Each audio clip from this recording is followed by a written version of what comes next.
皆さんこんにちは、フォトシンです。今日はですねこんな感じで霧と風の中にね来ているんですけれども、ここは鉱山の跡地に、なります。もちろん今何もやっていない場所になるんですけれども、すごくね雰囲気のいい場所で好きな場所なのでね、ちょっと久しぶりに来て撮影をしております。で今日はねもうご存知の方もいるかもしれないんですけれども、ニコンさんから先日新しくね、登場した、こちらのカメラね、ニコンの ZF ですね、こちらのカメラを使って撮影をしていきたいなと思います。でもうすでにね予約も開始になって、自分ももう予約して実は言うとねあるんですけれども、自分のカメラだと思って今日はね使っていきたいなと思います。で自分が一番このカメラでねすごく使いたいなと思ってたものがあって、機能があって、それが白黒写真のモードなんですけれども、フラットモノクロームとディープトーンっていうね、モノクロームっていう、それが新しく追加されていますので、それらを使いながら今日はねいろいろと撮影をしていきたいなと思います。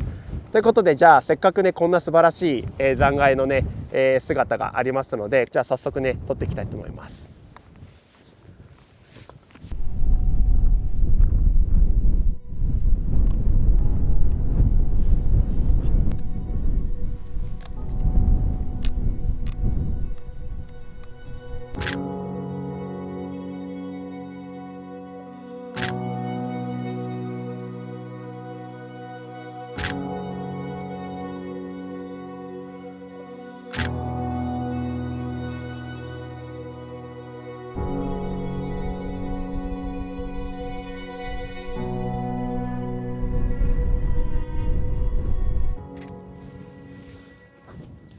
今ですねこんな感じで鉄塔が真正面にあるんですけれども、今回ねこのカメラと一緒に合わせて 40mm の単焦点レンズをねお借りしてました。でこれも結構レトロな見た目でね可愛いんで、この ZF にね合ってるかなと思うんですけれども、ただワイドではないのでちょっとこう狭いんですけれども、それを生かしてね撮っていきたいなと思います。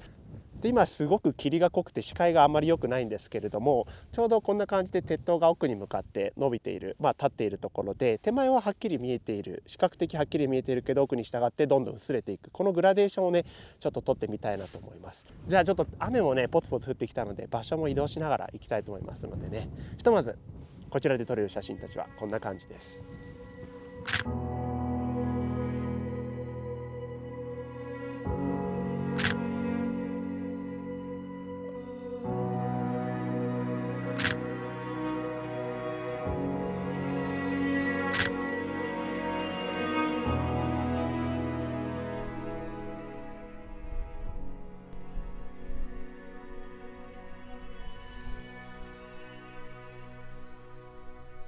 今度はですねさっきの霧が濃かったところからまたちょっと移動してきたんですけれども、曇ってはいるんですけど、割とさっきよりはねすっきりとした感じですね。ここも鉱山の跡地なのでかなりね、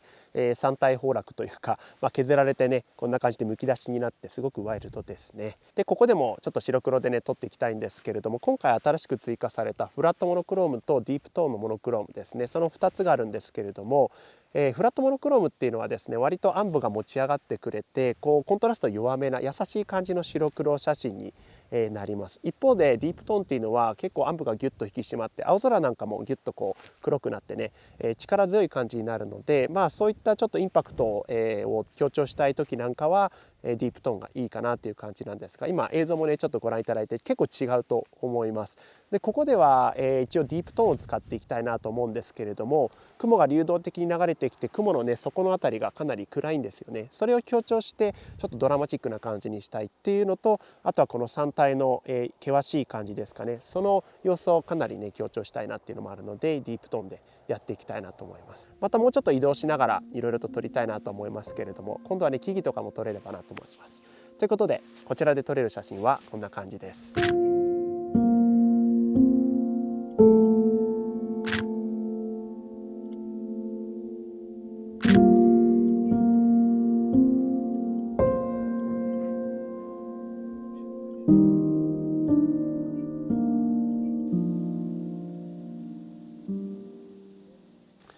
ちょっとですね予定を少し変更してですね、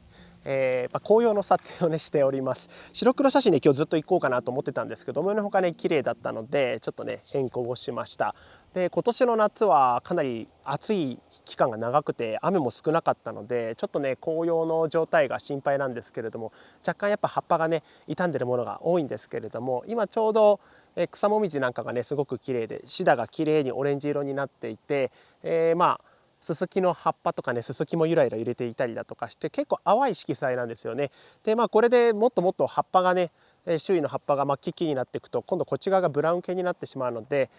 今のこの移行期のね柔らかい色彩をちょっと取っていきたいなと思います。でこの ZF2450 万画素っていう、そんなに高画素ではないんですけれども、だからこそこう表現できる、色彩のこう柔らかい感じですかね、柔らかいトーンなんかを映してくれるのにはすごくいい画素数かなというふうに思って Z6-2 も好きで使ってるんですけれども、そんな感じでねちょっとこういったシーンに合ってると思いますんで撮っていきたいと思います。プラスこの70200をねちょっとつけてみたんですけど、でっかいですね。やっぱ小さいレンズを使ってサクサクと撮っていく方が見た目的にはいいのかなっていう感じもしますし、ちょっとこう持ちにくさもねありますけれども、でもねちょっとこうグリップ何かね別のものを買ったりしてつけてあげれば全然問題なく使えますし、左手で添えたりとか三脚使う分には全く問題ないですね。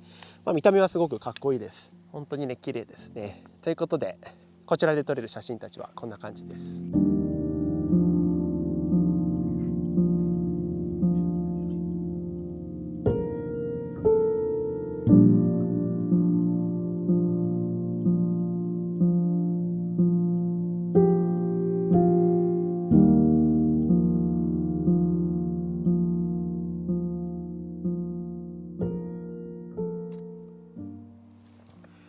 今ですねこちら赤い植物があるんですけれども、めちゃくちゃ綺麗なんですが、触ると危ない漆になります。ちょうど今の時期漆がすごい綺麗で、遠くから見ていてもねすごくよくわかるようなね、それぐらい主張が強い色をしてるんですけれども、ここだけね割と綺麗な塊があって、でその背後にニョキニョキっと白樺の木がね伸びていたので、ちょっとこう下から見上げるような感じでね撮っていきたいなと思います。ちょうどこの漆の形がねいい形をしていて、こう枝ぶりがこう真ん中にこう収束していくような感じで、その真ん中に白樺がぴょっとこう生えるような感じだったので、ちょっとこう天井を見上げるような感じで、すごい生命力のあるね、光景なのでちょっと撮っていきたいなと思います。でこんな時にこのバリアングルが使えると確かに便利でですね、チルトだとそのままスムーズにいけるんですけど、一回パカッて開けてグニャっていうこのモーションが増える分ね若干面倒くささはあるんですけれども、もともとねずっとチルトでやってたんですけれどもね、大丈夫かなと思いきや実際使ってみるとね結構便利でした。なのでその点に関してもね慣れる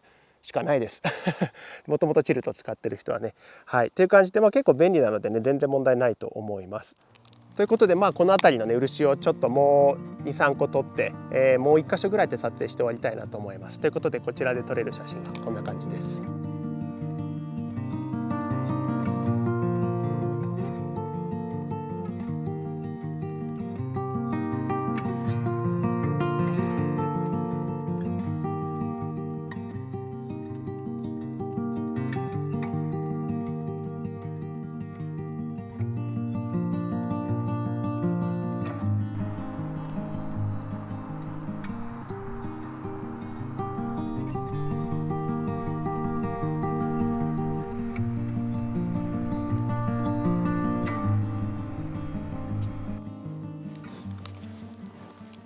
最後はですねちょっとススキがすごく綺麗だったので、このねススキが一面に生えてる田野原湿原っていうところにね来ております。で目の前にあるのはねあれもう立ち枯れになってる白樺の木になるんですけれども、毎年ねこの時期になるとね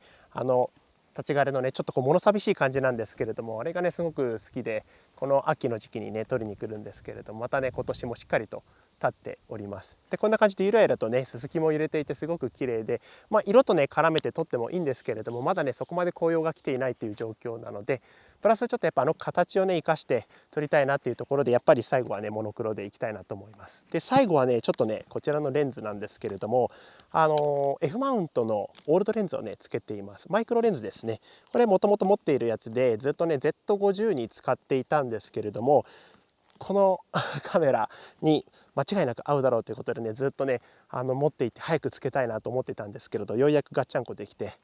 今回ね試してます。本当ねオールドレンズってZ のレンズほどもうすごいシャープなクリアな描写はないんですけれども、なんかこう水飴のようなねねっとりとしたすごい何とも言えないんですけれども、表現しようがないんですけども、本当に優しい写りをしてくれる、もう写りすぎず優しくねっとりという感じでね、それとちょっと白黒写真を交えて撮ってみたいなと思います。という感じで今回はニコンさんからね一足早く ZF をね貸していただいたんですけれども、もうすでに自分自身もね予約して購入はしてるんですけど、まだ発売日がね決まってないので、どうなるかなっていうところなんですけど、紅葉の撮影までにはね本当に欲しい、そういうカメラだったなって今日ちょっと撮ってて思ったんですけど、いろいろとね言われてたりするんですけれどもね、自分はね実際使ってみてね、めっちゃ良かった、買って良かったってね思ったんで、早くね自分のカメラを手に入れて、どんどんね撮っていきたいなというふうに思ってます。なのですでに購入されている方もいらっしゃると思いますけど、楽しみにしていただければなと思います。はい、めちゃくちゃ良かったです。ということで今回もご視聴いただきありがとうございました。また次の動画でお会いいたしましょう。それではまた。